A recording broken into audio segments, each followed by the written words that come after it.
Hello students, KD the मैट्रीवर channel में आप सभी का एक बार फिर से स्वागत है। आपके लिए न्यू सिलेबस जो अभी आया था उसके बारे में एक वीडियो बनाया था और आप सभी लोगों की रिएक्शन उस पर काफ़ी अच्छी थी। उसमें कुछ स्टूडेंट्स के कमेंट आए थे कि सर आपने इसमें कौन कौन सा चैप्टर कितने मार्क्स का चेंज किया है वो इसमें क्लियर नहीं किया है।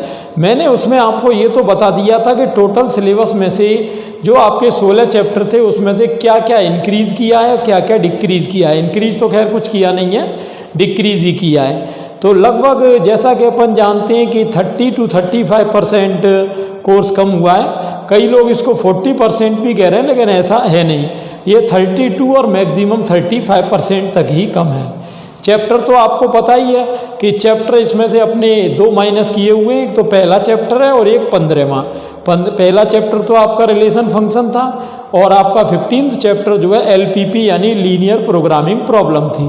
तो आज मैं आपको इस वीडियो में बताऊंगा कि कौन कौन से चैप्टर में कितने कितने मार्क्स के क्वेश्चन आएंगे।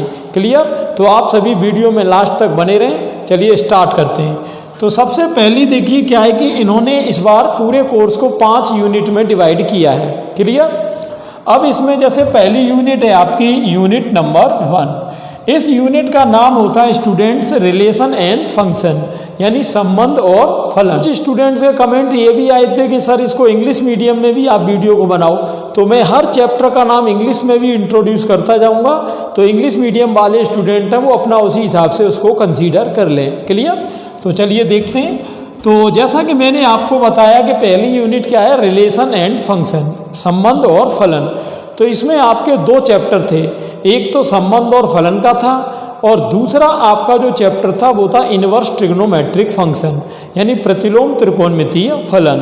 तो जैसा कि आपको पता है कि पहला जो चैप्टर है फलन का वो आपका हटा दिया गया है, यानी आपके संयुक्त फलन, प्रतिलोम फलन, इस तरह के क्वेश्चन अब इस एग्जाम में नहीं आने वाले। तो जो चैप्टर 2 है, अब पहले क्या था कि देखिए पहले ये है कि ये आपका 4 मार्क्स का आता था दूसरा चैप्टर। इसमें एक क्वेश्चन तो 1 नंबर का आता था और दूसरा आता था 3 नंबर का क्वेश्चन। क्लियर? एक तो आपकी प्रिंसिपल वैल्यू निकालने को आती थी, मुख्य मान, वो आपका 1 नंबर में रहता था, और एक आपका प्रूव करने का कोई भी क्वेश्चन 3 नंबर में रहता था।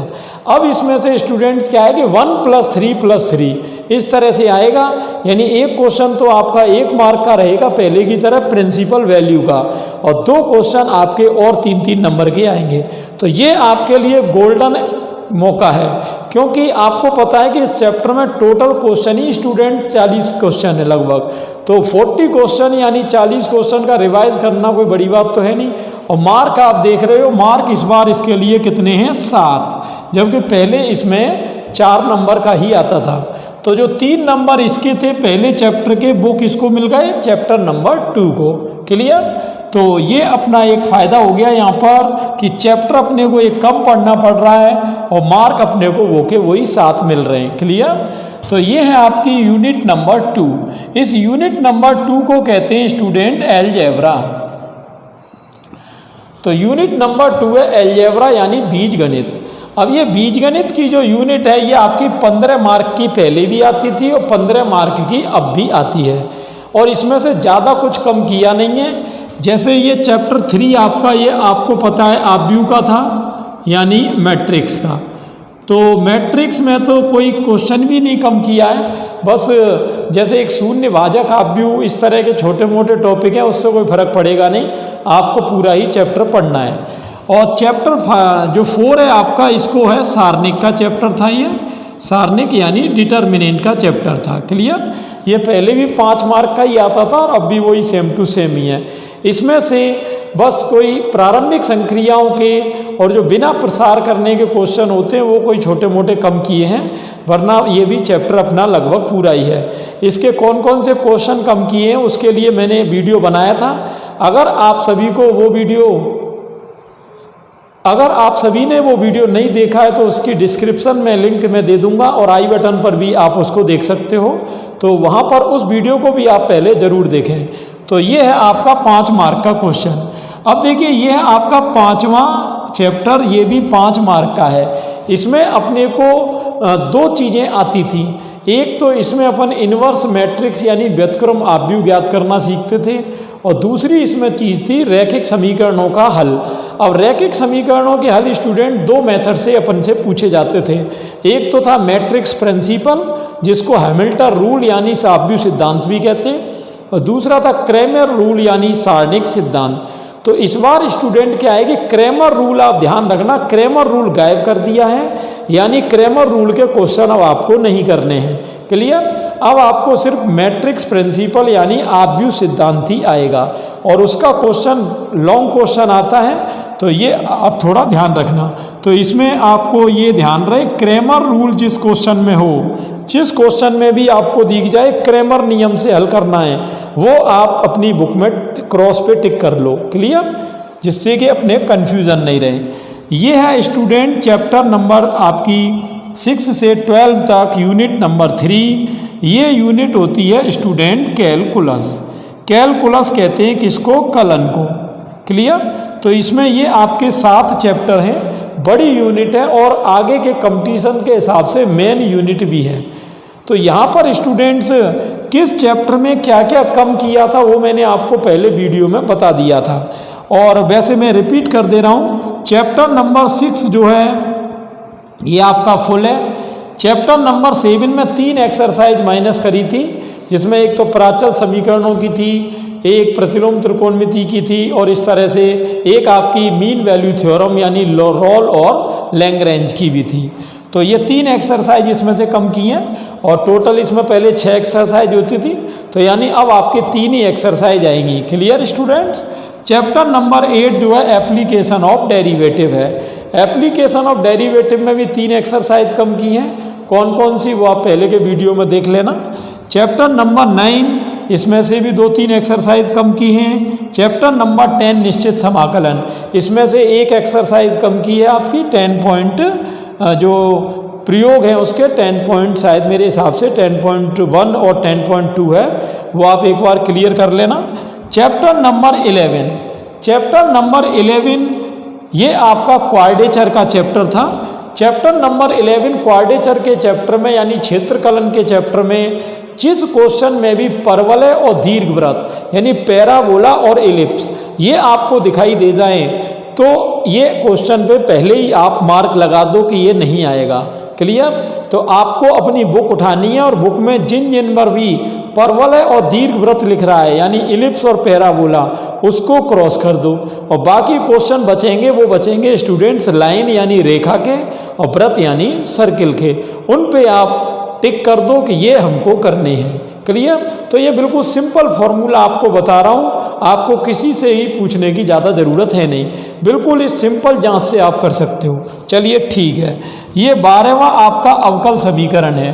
अवकल समीकरण में स्टूडेंट 3 एक्सरसाइज कम की हुई हैं। एक तो समघात अवकल समीकरण होमोजीनियस डिफरेंशियल इक्वेशन, एक दूसरा आपका था रैखिक अवकल समीकरण यानी लीनियर डिफरेंशियल इक्वेशन, और एक एक्सरसाइज थी कि रैखिक अवकल समीकरण में बदली जा सकने वाली समीकरण यानी कन्वर्टेबल इन एलपीई, यानी तो ये भी आपकी हटा दी गई है।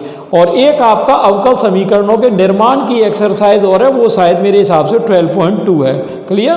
तो वो आप देख लेना, ये आपकी माइनस है। तो ये पूरी यूनिट जो 7 चैप्टर की है ये स्टूडेंट्स 35 नंबर की आएगी। तो अगर एवरेज मान के चलें अपन, तो अप्रॉक्सीमेट हर चैप्टर का एवरेज 35 यानी हिसाब से देखें तो 5 मार्क आ रहा है। क्लियर? तो ये है चैप्टर नंबर 13 और 14, ये आते हैं स्टूडेंट्स यूनिट नंबर 4 में, और ये अपनी यूनिट होती है वेक्टर की, वेक्टर यानी सदिश की। क्लियर?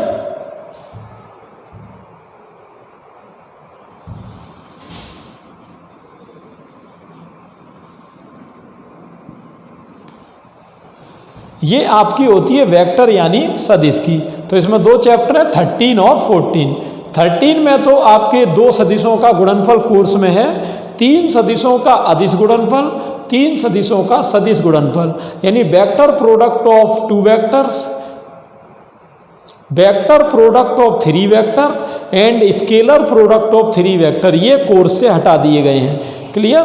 तो जिस क्वेश्चन में भी आपको 3 सदिशों का गुणनफल दिखाई दे उसको आप क्रॉस कर देना, बाकी आपके सिलेबस में आना है। क्लियर? तो ये आपका कितने का है? 7 नंबर का बढ़िया चैप्टर है। ये पहले भी 7-7 नंबर के दोनों चैप्टर थे, इस बार ये 14 वाले में 1 नंबर इंक्रीज किया है। तो ये आपका चैप्टर नंबर 14 जो है स्टूडेंट्स, ये है 3D का। अब 3D में क्या है कि पहले 2 चीज़ें आती थी 3D में, एक तो आपकी आती थी रेखा यानी लाइन, और एक आपका आता था समतल यानी प्लेन। तो अब स्टूडेंट्स क्या है कि प्लेन इसमें से हटा दिया है, अब सिर्फ रेखा यानी लाइन आएगी। और इस बार बढ़िया मौका है अपने पास, क्योंकि एक ही टॉपिक बचा है और वो भी कितने नंबर का है? 8 नंबर का। और इसमें से भी स्टूडेंट्स रेखा में से भी एक कम कर दिया है, 2 रेखाओं के बीच का कोण जो है वो हटा दिया है, केवल रेखा के समीकरण आएंगे जो कि आपका सदिश रूप कार्तीय रूप दोनों में होते हैं, Cartesian form and vector form, बस वो आपको करना है। और बिल्कुल 8 नंबर का बढ़िया चैप्टर है। तो ये इजी भी है, केवल इसमें थोड़े बहुत क्वेश्चन प्लेन के बस बच्चों को हार्ड पढ़ते थे और वो हटाई दिया, तो बिल्कुल ही इजी हो गया। अब ये चलते हैं चैप्टर नंबर ये 16 है आपका, क्योंकि चैप्टर नंबर 15 मैंने वीडियो के स्टार्ट में ही बताया था समस्या, उससे ग्राफ का क्वेश्चन आता था, वो इस बार आएगा नहीं क्योंकि चैप्टर 15 आपका हटा दिया। तो ये ग्राफ का झंझट भी अपना ख़त्म हो गया। अब जो है चैप्टर ये यूनिट 5 बची है अपनी, इसको कहते हैं प्रोबेबिलिटी यानी प्रायिकता। क्लियर? तो ये आपका 8 नंबर का बढ़िया चैप्टर है, पहले ये 7 नंबर का आता था। तो अब आप देख रहे हो कि इसका 1 नंबर इसको दे दिया और 1 नंबर ऊपर दे दिया। तो इस तरह से ये इसके जो 15 चैप्टर था उसके मार्क हटा के वेक्टर और प्रोबेबिलिटी को कर दिए। ठीक, प्रोबेबिलिटी में भी अब आपके लिए एक इजी है। क्या है? देखिए, प्रोबेबिलिटी में तो आप ये समझ लो बिल्कुल ही काम इजी कर दिया आपका, क्योंकि इसमें जो बच्चों को कन्फ्यूजन होती थी वो होती थी बेज थ्योरम और बर्नौली थ्योरम में। तो बेज थ्योरम और बर्नौली थ्योरम दोनों ही हटा दी हैं, जो कि शायद मेरे हिसाब से 16.3, 16.4 और 16.5 ये 3 एक्सरसाइज हैं। और मिसलिनियस यानी विविध में आप जाएंगे तो विविध में इसके 25 क्वेश्चन हैं। तो 25 क्वेश्चन में आपके जो 1 से 15 तक हैं वो आप करने हैं आपको, और जो 16 to 25 यानी 16 से 25 तक जो 10 क्वेश्चन हैं उनको आप हटा देना, क्योंकि वो बेज, बर्नौली और प्रायिकता बंटन से संबंधित हैं। प्रायिकता बंटन की एक्सरसाइज 16.4 है, वो भी माइनस कर दी है। तो इसमें आपको 3 एक्सरसाइज बिल्कुल ही टच नहीं करनी है, 16.3, 16.4 और 16.5। क्लियर? ये इस तरह से तो बिल्कुल ही इजी काम कर दिया है। इसमें तो 2 ही एक्सरसाइज कर दी हैं, वो भी कितने मार्क की हैं? 8 नंबर की आएंगी। तो स्टूडेंट्स इस हिसाब से अपना जो पूरा रिटन पेपर है वो तो होगा 80 का, और बाकी जो इंटरनल मार्क हैं वो हैं 20 के। क्लियर? 17 अंक जिसको कहते हैं, और इस तरह टोटल आपका 100 का होगा। तो आई होप मैंने आपके सभी क्वेरीज का आंसर दे दिया है। और भी कोई क्वेरी हो तो आप कमेंट बॉक्स में पूछ सकते हैं, मैं अगले वीडियो में उस क्वेरीज को भी क्लियर करने की पूरी कोशिश करूंगा। तो अगर आपको वीडियो अच्छा लगा हो तो ज़्यादा से ज़्यादा स्टूडेंट्स को शेयर करें और इस इन्फॉर्मेशन को ज़्यादा से ज़्यादा लोगों तक पहुंचाएं। और अगर आप चैनल पर नए हैं तो चैनल को सब्सक्राइब कर लें, जिससे कि आपको आगे आने वाले नोटिफिकेशन भी मिलते रहें। इस चैनल पर मैंने करीब 200 वीडियो अलग अलग टॉपिक से रिलेटेड डाले हुए हैं, तो वो अगर आपको वो वीडियो देखने हैं तो डिस्क्रिप्शन में मैं प्लेलिस्ट की लिंक दे दूंगा, वहाँ जाके आप अपनी इंटरेस्ट के हिसाब से कोई से वीडियो को देख सकते हैं। तो सभी स्टूडेंट्स को बोर्ड एग्ज़ाम 2021 के लिए हार्दिक शुभकामनाएं। और अब आप बचे हुए दिन के हिसाब से अपनी प्लानिंग कर लें और एक एक दिन का इम्पोर्टेंस समझते हुए काम पर लग जाएं। Thanks for watching.